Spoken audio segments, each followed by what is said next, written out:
PRD Education Trust registered Bharat Institute of Schooling Education.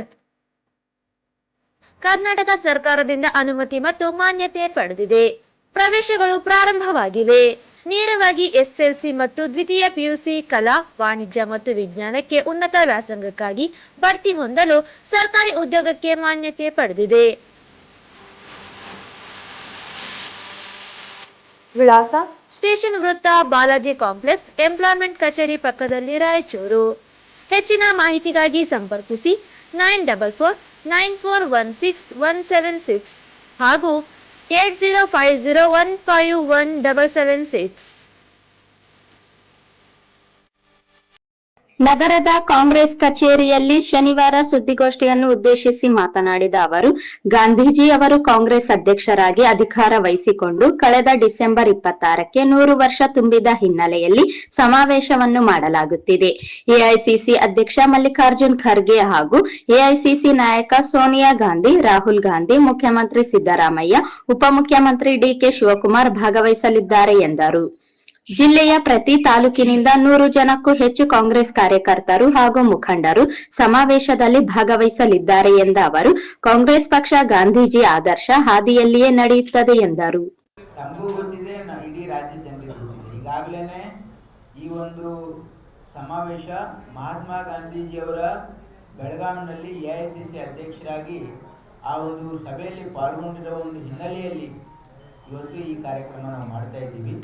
ಅದು ಈಗಾಗಲೇ ಅದು ಆಗ್ತಾ ಇತ್ತು. ಆದರೆ ನಮಗೆ ಗೊತ್ತಿರೋ ಹಾಗೆ ಮನಮೋಹನ್ ಸಿಂಗ್ ಅವರ ನಿಧನದಿಂದ ಅದು ಪ್ರೋಗ್ರಾಮ್ ಪೋಸ್ಟ್ಪೋನ್ ಆಗಿ ಇವತ್ತು ಅದರ ಕಾರ್ಯಕ್ರಮವನ್ನು ಮತ್ತೆ ಫಿಕ್ಸ್ ಮಾಡಿದ್ದಾರೆ ಅಧ್ಯಕ್ಷರು. ಹಾಗಾಗಿ ಇದರ ಹಿಂದೆ ಯಾರಿಗೆ ಓಲೈಸ್ತಕ್ಕಂಥದ್ದು ಅದು ಪ್ರಶ್ನೆ ಬರೋದಿಲ್ಲ. ಇದು ನಮ್ಮ ಪಕ್ಷದ ಕಾರ್ಯಕ್ರಮ ಇದೆ. ಎಲ್ಲ ಕಾಂಗ್ರೆಸ್ ಪಕ್ಷದಲ್ಲಿ ಒಗ್ಗಟ್ಟಾಗಿ ಕೆಲಸ ಮಾಡ್ತಾ ಇದ್ದಾರೆ. ಕೇಂದ್ರ ಬಿಜೆಪಿ ಸರ್ಕಾರ ಇಡಿ, ಇನ್ಕಮ್ ಟ್ಯಾಕ್ಸ್, ಸಿಬಿಐ ಅನ್ನು ಕೈಗೊಂಬೆಯಾಗಿಸಿಕೊಂಡಿದೆ.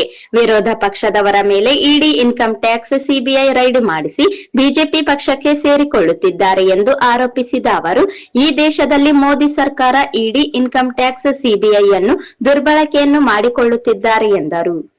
ಇಡಿ ಅವರು, ಇನ್ಕಮ್ ಟ್ಯಾಕ್ಸ್ ಅವರು, ಸಿಬಿಐ ಇವೆಲ್ಲ ಈ ದೇಶದಲ್ಲಿ ಬಿಜೆಪಿ ಸರ್ಕಾರ ಅದನ್ನು ಕೈಗೊಂಬೆಯಾಗಿ ಉಪಯೋಗ ಮಾಡಿಕೊಳ್ತಾ ಇತ್ತು. ಇದು ಹೊಸದೇನಲ್ಲ. ಇದು ನಾನು ಯಾವುದೇ ರಾಜಕೀಯ ಸ್ಟೇಟ್ಮೆಂಟ್ ಅಲ್ಲ. ಇದು ಒಂದು ಜವಾಬ್ದಾರಿಯುತ ಸ್ಥಾನದಲ್ಲಿ ಒಬ್ಬ ಈ ರಾಜ್ಯದ ಸಚಿವನಾಗಿ ಮಾತನ್ನು ಹೇಳ್ತಾ ಇದ್ದೀನಿ. ನನ್ನ ಜವಾಬ್ದಾರಿನ ಅಡ್ಕೊಂಡು ಮಾತಾಡ್ತಾ ಇದ್ದೀನಿ. ನಾನು ಈ ದೇಶದಲ್ಲಿ ಎಷ್ಟು ಜನರ ಮೇಲೆ, ವಿರೋಧ ಪಕ್ಷದವ್ರ ಮೇಲೆ ಇನ್ಕಮ್ ಟ್ಯಾಕ್ಸು ಇಡಿ ರೇಡ್ ಆಗಿದೆ. ಭಾರತೀಯ ಜನತಾ ಪಾರ್ಟಿ ಮತ್ತು ಅವರ ಏನು ಸಂಘಮಿತ್ರರಿದ್ದಾರೆ ಅವ್ರ ಜನರ ಮೇಲೆ ಎಷ್ಟು ಜನ ಇಡಿ ಇನ್ಕಮ್ ಟ್ಯಾಕ್ಸ್ ರೇಟ್ ಆಗಿದೆ. ಬೇರೆ ಪಕ್ಷದಲ್ಲಿರ್ತಕ್ಕಂಥ ನಾಯಕರು, ಮುಖಂಡರು ಅವ್ರ ಮೇಲೆ ಇನ್ಕಮ್ ಟ್ಯಾಕ್ಸ್ ಇಡಿ ರೇಟ್ ಆದಮೇಲೆ ಎಷ್ಟು ಜನ ಬಿಜೆಪಿ ಸೇರಿದ್ದಾರೆ. ಬಿಜೆಪಿ ಸೇರಿದ ಮೇಲೆ ಅವ್ರ ಮೇಲೆ ಇರ್ತಕ್ಕಂಥ ಕೇಸನ್ನು ಎಷ್ಟು ಡ್ರಾಪ್ ಆಗಿವೆ. ಇವೆಲ್ಲ ಅನಲೈಸ್ ಮಾಡಿದರೆ ತಮಗೆ ಬಹಳ ಸ್ಪಷ್ಟವಾಗಿ ಗೋಚರ ಆಗ್ತದೆ. ಈ ದೇಶದಲ್ಲಿ ಮೋದಿ ಸರ್ಕಾರ ಇಡಿ, ಇನ್ಕಮ್ ಟ್ಯಾಕ್ಸ್, ಸಿಬಿಐಯನ್ನು ತನ್ನ ಕೈಗೊಂಬೆಯಾಗಿ ರಾಜಕೀಯ ದುರುದ್ದೇಶದಿಂದ ದುರ್ಬಳಕೆ ಮಾಡಿಕೊಳ್ತಾ ಇದೆ ಅಂತ ಅನ್ನೋದಕ್ಕೆ ಬಹಳ ಸ್ಪಷ್ಟವಾಗಿ ಇವತ್ತು ತಮಗೂ ಕೂಡ ಅರ್ಥ ಆಗ್ತದೆ. ದರೋಡೆ ನಡೆದಿರುವ ಪ್ರಕರಣಕ್ಕೆ ಮುಖ್ಯಮಂತ್ರಿ ಸಿದ್ದರಾಮಯ್ಯ ಕ್ರಮ ಕೈಗೊಳ್ಳಲು ಅಧಿಕಾರಿಗಳಿಗೆ ಸೂಚನೆ ನೀಡಿದ್ದಾರೆ. ಆದಷ್ಟು ಬೇಗ ಆರೋಪಿಗಳನ್ನು ಪತ್ತೆ ಹಚ್ಚಿ ಕ್ರಮ ಕೈಗೊಳ್ಳಲಾಗುತ್ತದೆ ಎಂದರು. ಗೃಹ ಸಚಿವ ಡಾಕ್ಟರ್ ಪರಮೇಶ್ವರ್ ಅವರು ಕಳಂಕರಹಿತ ನಾಯಕ ಎಂದು ಹೆಸರು ಮಾಡಿದ್ದಾರೆ. ಅವರು ಈ ಹುದ್ದೆಯನ್ನು ನಿಭಾಯಿಸುವ ಶಕ್ತಿ ಅವರಿಗಿದೆ ಎಂದ ಅವರು, ಕೆಪಿಸಿಸಿ ಅಧ್ಯಕ್ಷರ ಬದಲಾವಣೆ ವಿಷಯ ಕೇವಲ ಊಹಾಪೋಹ. ಇದರಲ್ಲಿ ಯಾವುದೇ ಹುರುಳಿಲ್ಲ. ಒಬ್ಬರಿಗೆ ಒಂದೇ ಹುದ್ದೆ ಎಂಬ ಮಾತಿಲ್ಲ. ಮುಖ್ಯಮಂತ್ರಿಯವರು ಸ್ಥಳೀಯ ಚುನಾವಣೆಯನ್ನು ಮಾಡಬೇಕೆಂದು ವ್ಯಕ್ತಪಡಿಸಿದ್ದಾರೆ. ಕಾನೂನು ತೊಡಕುಗಳನ್ನು ನಿವಾರಿಸಿದ ನಂತರ ಸ್ಥಳೀಯ ಚುನಾವಣೆ ಮಾಡಲಾಗುವುದು ಎಂದರು. ಈ ಒಂದು ದರೋಡೆ ನಡೆದಿರ್ತಕ್ಕಂಥದ್ದು ಏನು ಪ್ರಕರಣ ಇದೆಯಲ್ಲ, ಇದಕ್ಕೆ ಮಾನ್ಯ ಮುಖ್ಯಮಂತ್ರಿಗಳೇ ಇದಕ್ಕೆ ಪ್ರತಿಕ್ರಿಯೆ ಕೊಟ್ಟಿದ್ದಾರೆ. ಇದಕ್ಕೆ ಮಾನ್ಯ ಗೃಹ ಸಚಿವರು ಕೂಡ ಭಾಳ ಸೀರಿಯಸ್ ಆಗಿ ಅದನ್ನು ಪತ್ತೆ ಹಚ್ಚತಕ್ಕಂಥದ್ದು ಇವತ್ತು ನಮ್ಮ ಸರ್ಕಾರ ಖಂಡಿತವಾಗಿಯೂ ಕೂಡ ಇದನ್ನು ಪತ್ತೆ ಹಚ್ಚಿ ಯಾರು ಇದರಲ್ಲಿ ತಪ್ಪಿತಸ್ಥರಿದ್ದಾರೆ ಅವ್ರ ಮೇಲೆ ನಿರ್ದಾಕ್ಷಿಣ್ಯ ಕ್ರಮ ಆಗ್ತದೆ. ಕಾನೂನು ಸುವ್ಯವಸ್ಥೆ ಇವತ್ತು ನಮ್ಮ ರಾಜ್ಯದ ಆದ್ಯತೆ ಆಗಿದೆ. ಹಾಗಾಗಿ ತಾವು ಬಿಜೆಪಿಯವರು ಏನೇ ಹೇಳ್ಬೋದು, ಬಿಜೆಪಿಯವರ ಆಡಳಿತ ಹಿಂದೆ ಹೇಗಿತ್ತು ನೀವು ನೋಡಿದ್ರಿ.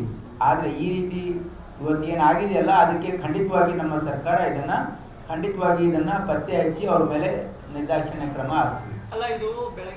ಡಾಕ್ಟರ್ ಪರಮೇಶ್ವರ್ ಅವರು ಒಬ್ಬ ಸಮರ್ಥ ಗೃಹ ಸಚಿವರಿದ್ದಾರೆ. ಅವರು ನಮ್ಮ ಪಕ್ಷದ ಅಧ್ಯಕ್ಷರಿದ್ದರು 7 ವರ್ಷ. ಆಮೇಲೆ ಒಬ್ಬ ಹಿರಿಯ ನಾಯಕರಿದ್ದಾರೆ. ಈ ರೀತಿ ಅವ್ರ ಬಗ್ಗೆ ಮಾತಾಡ್ತಕ್ಕಂಥದ್ದು ಯಾರಿಗೂ ಶೋಭೆ ತರೋಲ್ಲ. ಅವರೊಬ್ಬ competent, is one of the most competent ministers. ಹಾಗಾಗಿ ಈ ಒಂದು ಚಾಲೆಂಜನ್ನು ಅವರು ಸಮರ್ಥವಾಗಿ ನಿಭಾಯಿಸ್ತಾರೆ ಅಂತಕ್ಕಂಥದ್ದು ನಮ್ಮ ರಾಜ್ಯದ ಜನರಿಗೆ ಅವ್ರ ಮೇಲೆ ವಿಶ್ವಾಸ ಇದೆ. ಯಾಕಂದರೆ ಹಿಂದೆನೂ ಕೂಡ ಪರಮೇಶ್ವರ್ ಅವರು ಅನೇಕ ಖಾತೆಗಳನ್ನು ನಿಭಾಯಿಸಿದ್ದಾರೆ. ಒಬ್ಬ ಕಳಂಕ ರಹಿತ, ಒಬ್ಬ ಒಳ್ಳೆಯ ನಾಯಕ ಅಂತಕ್ಕಂಥ ಹೆಸರು ಮಾಡಿದ್ದಾರೆ ಪರಮೇಶ್ವರ್ ಅವರು. ಹಾಗಾಗಿ ಅವರು ಈ ರಾಜ್ಯದ ಗೃಹ ಇಲಾಖೆ ಬಹಳ ಜವಾಬ್ದಾರಿಯಾಗಿರ್ತಕ್ಕಂಥ ಸ್ಥಾನವನ್ನು ಇವತ್ತು ಮಾನ್ಯ ಮುಖ್ಯಮಂತ್ರಿಗಳು ಕಾಂಗ್ರೆಸ್ ಪಕ್ಷ ಅವ್ರ ಮೇಲೆ ಜವಾಬ್ದಾರಿ ಕೊಟ್ಟಿದ್ದಾರೆ. ಇದನ್ನು ನಿಭಾಯಿಸ್ತಾರೆ. ಅವರು ವಿರೋಧ ಪಕ್ಷದವರು ಏನೇ ಹೇಳ್ಬೋದು ವಿನಾ ಅದರಿಂದ ಏನು ಲಾಭ ಆಗಲ್ಲ. ಆದರೆ ನಾವು ಖಂಡಿತವಾಗಿ ನಮ್ಮ ಸರ್ಕಾರ ಮತ್ತು ನಮ್ಮ ಗೃಹ ಸಚಿವರು ಇದನ್ನು ಸಮರ್ಥವಾಗಿ ನಿಭಾಯಿಸ್ತಾರೆ ಅಂತಕ್ಕಂಥ ವಿಶ್ವಾಸ ಇಡೀ ರಾಜ್ಯದ ಜನರಿಗಿದೆ ಅಂತ ನಾನು ಭಾವನೆ. ಇವತ್ತು ನಮ್ಮ ಈಗ ಸದ್ಯಕ್ಕೆ KPCC ಅಧ್ಯಕ್ಷರಾಗಿ ನಮ್ಮ ಉಪಮುಖ್ಯಮಂತ್ರಿಗಳು ಬಹಳ ಸಮರ್ಥವಾಗಿ ನಿಭಾಯಿಸ್ತಾ ಇದ್ದಾರೆ. ಹಾಗಾಗಿ ಇದ್ರ ಬಗ್ಗೆ ಏನು ಪಕ್ಷದ ಮಟ್ಟದಲ್ಲಿ ಯಾವುದೂ ಚರ್ಚೆ ಅಥವಾ ಅಂತ ಏನು ಚರ್ಚೆ ನಡೀತಾ ಇದೆ.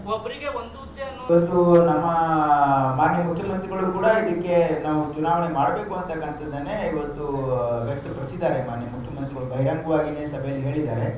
ಹಾಗಾಗಿ ಅದೇನೋ ಕಾನೂನು ತೊಡಕುಗಳೇನಿವೆ ಅವೆಲ್ಲವನ್ನ ನಿಭಾಯಿಸಿ ಇದು ಬರ್ತಕ್ಕಂಥ ದಿನಗಳಲ್ಲಿ ಬಜೆಟ್ ನಂತರ ಚುನಾವಣೆ ಮಾಡಬೇಕು ಅಂತಕ್ಕಂಥದ್ದು ಸರ್ಕಾರದ ಸದುದ್ದೇಶ. ಬೇರೆ ಪಕ್ಷದ ಶಾಸಕರಿಗೆ ಕಚೇರಿಗಳು ಕೊಟ್ಟಿಲ್ಲ ಅನ್ನುವಂಥ ಈ ಸಂದರ್ಭದಲ್ಲಿ ಸಚಿವ NS ಬೋಸರಾಜ್, ಶಾಸಕ ಬಸನಗೌಡ ದದ್ದಲ್, ವಿಧಾನ ಪರಿಷತ್ ಸದಸ್ಯ A ವಸಂತಕುಮಾರ್, ಜಿಲ್ಲಾಧ್ಯಕ್ಷ ಬಸವರಾಜ್ ಪಾಟೀಲ್ ಇಟಗಿ, ಕೆ ಶಾಂತಪ್ಪ, ಮಹಿಳಾ ಘಟಕದ ಜಿಲ್ಲಾಧ್ಯಕ್ಷೆ ಡಾಕ್ಟರ್ ನಾಗವೇಣಿ S ಪಾಟೀಲ್ ಸೇರಿದಂತೆ ಇತರರು ಉಪಸ್ಥಿತರಿದ್ದರು.